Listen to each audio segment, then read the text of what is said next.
नमस्कार, मी दीप्ती आपलं स्वागत करते आपल्या यूट्यूब चॅनलमध्ये। श्रावण महिना हिंदू पंचांगानुसार 5वा महिना आहे। या महिन्याच्या पौर्णिमेला चंद्र श्रवण नक्षत्रात असतो, म्हणून या महिन्याला श्रावण असे नाव आहे।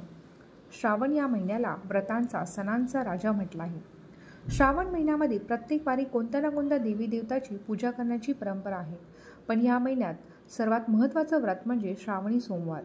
यंदा श्रावणी सोमवारने श्रावण महिन्याची सुरुवात होत आहे। महादेवाला समर्पित असलेला श्रावण महिना त्यांचाच आवडत्या वारी म्हणजेच 5 ऑगस्ट आज सुरू होत आहे व 2 सप्टेंबरला म्हणजे सोमवती अमावस्येच्या तिथीने पूर्ण होणार आहे। यंदा 5 श्रावणी सोमवार आले आहेत। प्रत्येक सोमवारी महादेवाला मुठभर धान्य वाहण्याची प्रथा आहे, त्याला आपण शिवामूठ असे म्हणतो। प्रत्येक सोमवारी वेगवेगळी शिवामूठ अर्पण करतात।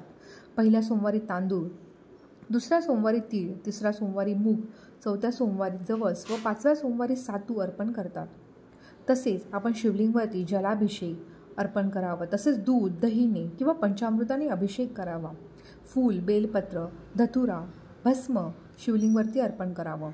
तसेच ओम नमः शिवाय किंवा ओम नमो भगवती रुद्राय या मंत्राचा जप करत आपल्याला जलाभिषेक, रुद्राभिषेक करायचा आहे। तर आजचा व्हिडिओ तुम्हाला कसा वाटला कमेंट सेक्शनमध्ये नक्की कळवा। पुढच्या व्हिडिओमध्ये भेटूया एका नवीन विषयावर। तोपर्यंत धन्यवाद।